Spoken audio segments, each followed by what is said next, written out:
पढ़ेंगे क्या? प्रकाश का परावर्तन तो पढ़ चुके हैं ना। अपवर्तन, अब अपवर्तन जो है वो घटना हम अपने आसपास देखते हैं, महसूस करते हैं, लेकिन आपको पता नहीं है कि उसको विज्ञान की भाषा में क्या कहा जाता है। तो विज्ञान की भाषा में उसको अपवर्तन कहा जाता है। और आपने कौन कौन सी ऐसी घटनाएं देखी हैं उसके लिए देखिए, जैसे ये मान लीजिए ये क्या है? पानी का ग्लास ना। कोई भी एक पेन या पेंसिल लीजिए,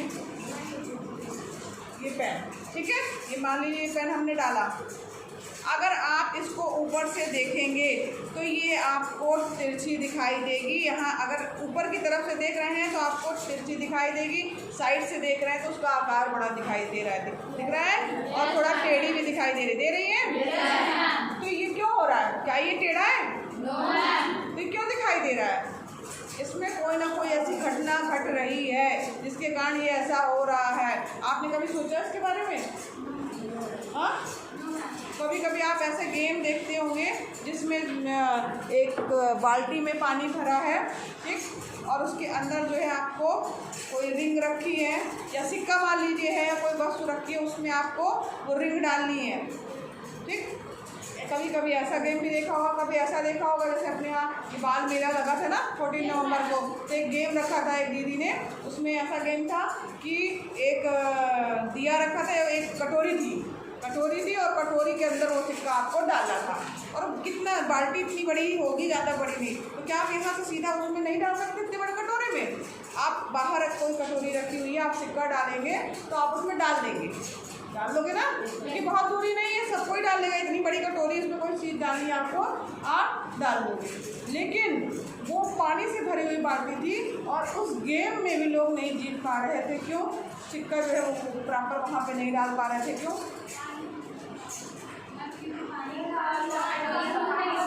कुछ नहीं घूम रहे, सब स्थिर रखा हुआ था।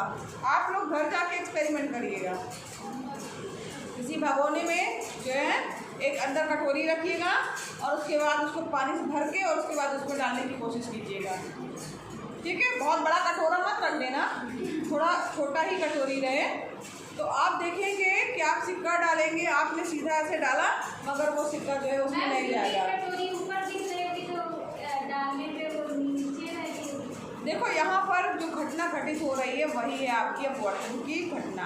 अब अपवर्तन की घटना में हो क्या रहा है? ये पेंसिल आपको टेढ़ी क्यों दिखाई दे रही है? क्यों? क्योंकि इसका मतलब है कि प्रकाश जो है, ये जो हवा दिख रही है या एक तरह से कहा जाए वायु है, इसमें से प्रकाश की किरणें आ रही हैं और एक दूसरा माध्यम दिख रहा है आपको जो है कि आपका जल, पानी, ठीक है, उसमें जब प्रवेश कर रही हैं तो वो अपने मार्ग से कुछ न कुछ विचलित हो जा रही है, टेढ़ी हो जा रही है, इसी कारण हमको ये पेंसिल टेढ़ी दिखाई दे रही है या पेन टेढ़ा दिखाई दे रहा है, ठीक है। तो यही होती है, ये घटना क्या कहलाती है? अपवर्तन की घटना कहलाती है। वास्तव में ये सीधा है, डाल रहे टेढ़ा दिखाई दे रहा है। कई बार आपने देखा होगा कि कांच का, जैसे मान लीजिए ये स्लैब है, ये इसको बोलते हैं कांच का गुटका, ठीक, इसका एक्सपेरिमेंट भी किया है, प्रयोगशाला में किया है। तो यहाँ पर जो है आप देख रहे थे, इसका साक्षात आपने कल एक्सपेरिमेंट किया था लैब में, तो आपने देखा था कि जो पिनें हमने लगाई थी इस तरफ, ठीक, वो लगाई और दूसरी तरफ बस हमने उसी की सीध में पिन लगाई थी। तो वास्तव में तो एक लाइन में होनी चाहिए थी चारों पिनें, क्योंकि हमने तो एक लाइन में लगाई थी ना। मगर जब आप उसको हटाने के बाद या ऊपर से देख रहे हैं, जब यहाँ साइड से देख रहे थे आप तो वो सीधी दिख रही थी, मगर जब आपने रियल में उसको हटाने के बाद देखा तो वो टेढ़ी थी ना। हाँ, सीधी लाइन थी क्या? इसका मतलब है कि हमको जो नज़र में आ रहा है, हमारे आँखों का धोखा हो रहा है, ना, हमें तो सीधा दिखाई दे रहा है लेकिन वो क्या था? टेढ़ा। तो इसका मतलब है कि किरणें जो हैं प्रकाश की वो मुड़ जा रही हैं, ठीक, मुड़ जा रही हैं। कब? जब एक माध्यम से, ऐसे तो हम देख रहे हैं हमको बराबर से सब चीज़ें दिखाई दे रही हैं, लेकिन यहाँ पे क्या आ गया? ये कांच का गुटका, ठीक, तो यहाँ पे हवा है, एक कांच है, फिर हवा है, यानी किरणें क्या हो रही हैं, चेंज हो रही हैं। अब प्रकाश की किरण एक माध्यम से दूसरे माध्यम में जब प्रवेश करती है तो वो अपने मार्ग से मुड़ जाती है या विचलित हो जाती है। ये क्या कहलाता है, प्रकाश का अपवर्तन कहलाता है। तो समझ में आया। तो अपवर्तन की घटना को हम जनरली प्रयोग भी करते हैं। ये कांच के गुटके में देखते हैं, साइड से देखने पर क्या प्रकाश की किरणें जो है वो आपको एक जैसी दिखेगी, लेकिन वास्तव में वो मुड़ती है और जब एक माध्यम से दूसरे माध्यम में प्रवेश करती हैं तब। इसके अलावा भी कई ऐसी चीज़ें हैं जिसमें अपवर्तन की घटना हम देखते हैं। जैसे कि सिक्के वाला तो आपने देखा, इसका भी क्रियाकलाप आपके बुक में दिया हुआ है।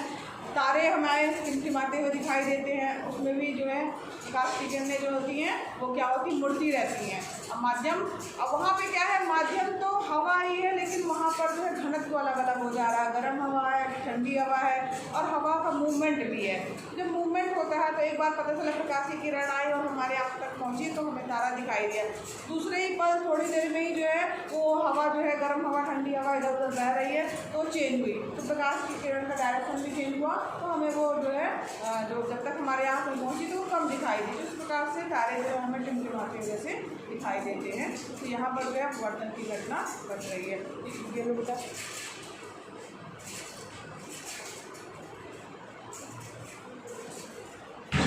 तो यहाँ पर किसी पारदर्शी माध्यम में प्रकाश सरल रेखा में गमन करता प्रतीत होता है। यहाँ पे एक वर्ड दिया है प्रतीत होता, हमें तो लग रहा है कि सीधा चल रहा है, हमको तो यही लगता है ना प्रकाश किरण सीधा चल रही है जब एक माध्यम से दूसरे माध्यम में, लेकिन वास्तव में वो सीधी नहीं चलती, वो अपने मार्ग से विचलित हो जा रही है या मुड़ जाती है। जब प्रकाश की किरण एक माध्यम से दूसरे माध्यम में प्रवेश करती है तो वो अपने मार्ग से विचलित हो जाती है। यही घटना प्रकाश का अपवर्तन कहलाती है। प्रकाश का अपवर्तन क्या है, प्रकाश किरण का एक माध्यम से दूसरे माध्यम में प्रवेश करने पर अपने मार्ग से विचलित होना ही प्रकाश का अपवर्तन है। आप लोग क्या करते हो, घर जाके नोट्स नहीं बनाते, जिन्हें बिल्कुल एकदम सटीक शब्द है जो कि आप अपने शब्दों में बोल सकते हो, उसको ना लिख करके अपनी किताब की भाषा को थोड़ा बहुत लिखते हो। तो नोट्स जरूर बनाओ और सरल शब्दों में बनाओ जो सही है, ताकि आपको याद रहे, आप उसे लिख पाओ। रटो मत, समझो। आपको पता है, मैंने बताया प्रकाश किरण एक माध्यम से दूसरे माध्यम में जाएगी तो मुड़ जाएगी। ठीक है, अपवर्तन पूछे तो ये नहीं कि रटा रटा वो प्रकाश की किरण क्या था, क्या लिखा था उसमें, इसरे वाला नहीं। आपको पता है, आप उस घटना को समझो, जान तो रहे हो, देख तो रहे हो क्या घटित हो रहा है। एक माध्यम से दूसरे माध्यम में जब गुजर रही है, प्रकाश की किरण गुजर रही है तो अपने मार्ग से मुड़ जाती है, ठीक है, या विचलित हो जाती है। ये घटना क्या कहलाती है, प्रकाश का अपवर्तन कहलाती है। इंपॉर्टेंट है, प्रकाश का अपवर्तन क्या है, प्रकाश के अपवर्तन के लिए। ठीक है, ये क्वेश्चन आप नोट करिए, उसके बाद उसका आंसर अपने शब्दों में लिखिए। अब यहाँ पर जिस तरीके से परावर्तन के नियम थे, उसी तरीके से अपवर्तन के भी 2 नियम हैं। और यहाँ पर अपवर्तन के भी नियम देख लेते हैं। इसके पहले जो है आप थोड़ी सी चीज़ें को समझिए। क्या समझना है आपको,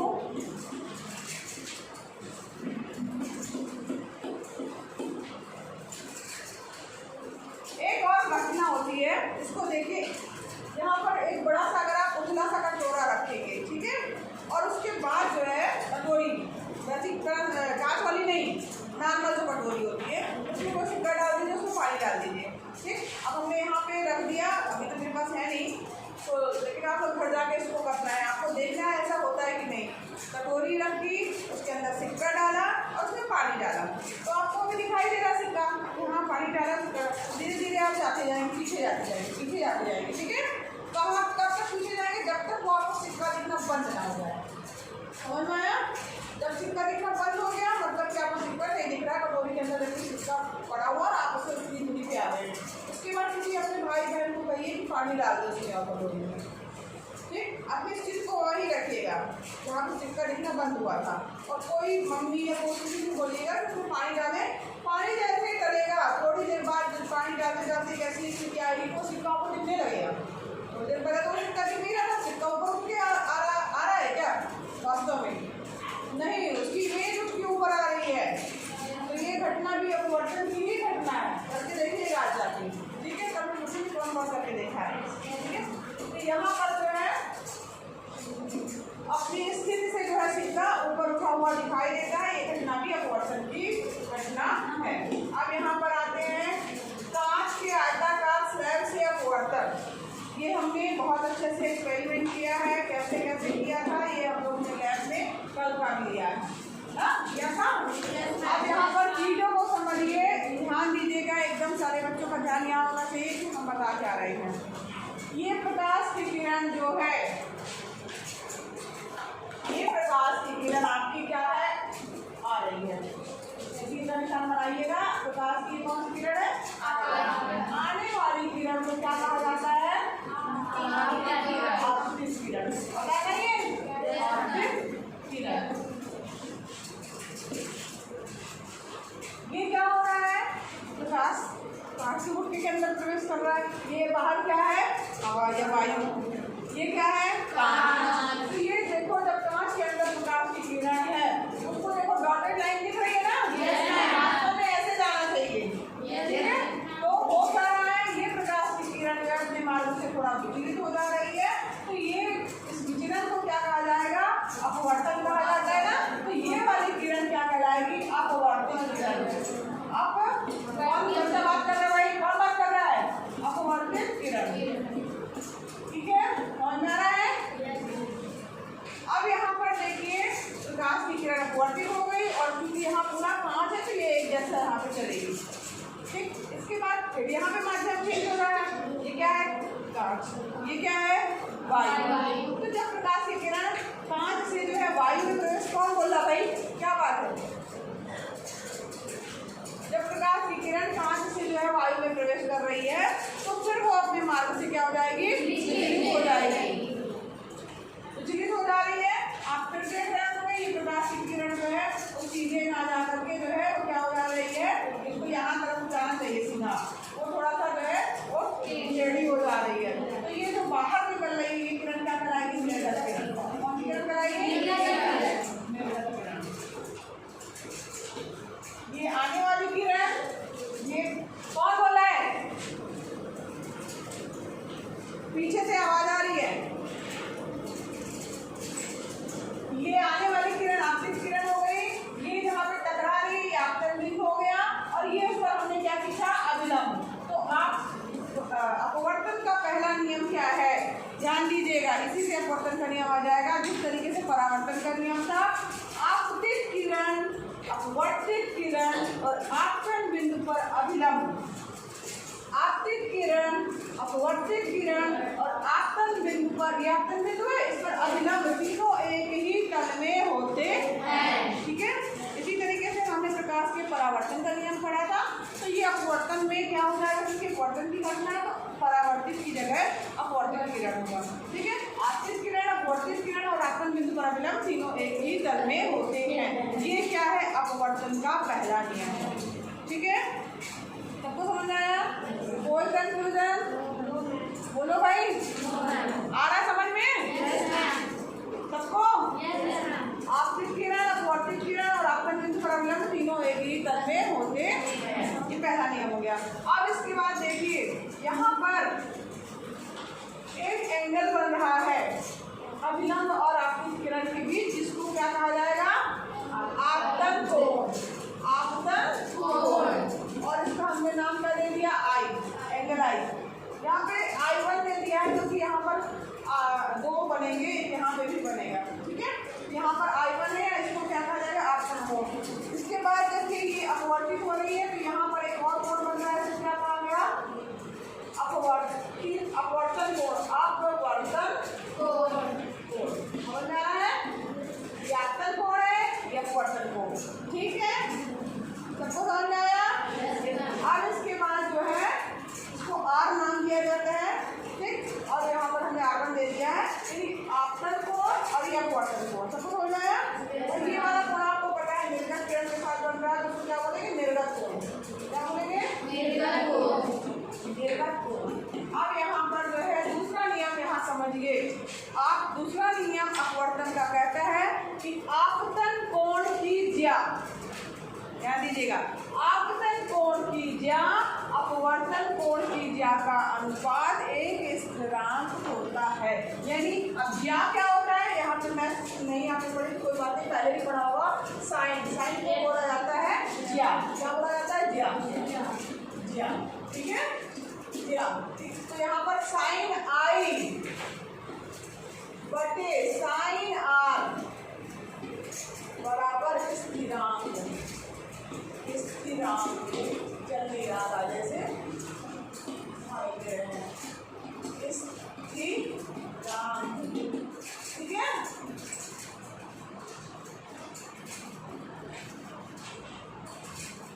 दूसरा नियम फिर से समझिए, आपतन कोण की ज्या। दूसरा नियम अगर पूछे तो सबसे पहले आपको दिमाग में आ जाना चाहिए साइन आई बटे साइन आर इक्वल टू स्थिरांक। ठीक, ये याद हो गया, साइन आई बटे साइन आर इक्वल टू स्थिरांक, या इसको म्यू नाम दिया जाता तो आप लिख दीजिए म्यू, ठीक है। ये है म्यू, क्या बोलते हैं इसको, म्यू, म्याऊ नहीं म्यू, ठीक है। ठीक, क्या बोलते हैं म्यू, ठीक है। तो यहाँ पर देखो दूसरा नियम ये है साइन आई बटे sine r equal to mu, या साइन आई बटे साइन आर इक्वल टू स्थिरांक। अब इसको शब्दों में क्या लिखेंगे, शब्दों में इस तरीके से लिखेंगे। अब आई क्या है, आपतन कोण, तो आपतन कोण की ज्या, साइन को बोलते हैं ज्या, आपतन कोण की ज्या और अपवर्तन कोण की ज्या का अनुपात एक स्थिरांक होता है। समझ में आ रहा है। अब यहाँ पर बटे का मतलब हुआ अनुपात, ठीक है, तो अनुपात को बताता है। तो आपतन कोण की ज्या और अपवर्तन कोण की ज्या का अनुपात एक स्थिरांक होता है। ये जो है प्रकाश के अपवर्तन का दूसरा नियम है। इस नियम को स्नेल का नियम भी कहा जाता है। सबको समझ में आया, क्या कहा जाता है, स्नेल का नियम। क्या कहते हैं, स्नेल वर्ड है, स्नेल, नहीं निकल रहा है, स्नेल का नियम ला बना हुआ, ठीक है। स्नेल का नियम कहा जाता है दूसरे नियम को। फिर से ध्यान से समझिए, अपवर्तन की घटना सबको पता चल गई। जब प्रकाश एक माध्यम से दूसरे माध्यम में प्रवेश करता है तो अपने मार्ग से विचलित हो जाता है, ये प्रकाश का अपवर्तन कहलाता है। अपवर्तन का पहला नियम क्या है, आपतित किरण, अपवर्तित किरण और आपतन तीनों डिजिटल में होते हैं, ठीक। दूसरा नियम क्या है, साइन आई बटे साइन आर इक्वल टू स्थिरांक, ठीक है। या अब उसको शब्दों में उसी के नीचे लिखिए, क्या, आपतन कोण की ज्या और अपवर्तन कोण की ज्या का अनुपात एक स्थिरांक होता है, ठीक है। नहीं, स्नेल नहीं बोलते हैं, नियतांक जो है एक स्थिरांक होता है, ठीक है। बस सीधे ये लिखना है और यह म्यू के रूप में लिखा जाता है, जैसे म्यू के रूप में हम लिख सकते हैं। ये क्या है, दूसरा नियम। इसे दूसरे नियम को ही स्नेल का नियम कहा जाता है। म्यू को स्नेल का नियम, स्नेल नहीं कहते हैं, जो दूसरा नियम है उसको ही स्नेल का नियम भी कहा जाता है। सबको समझ आया, सबको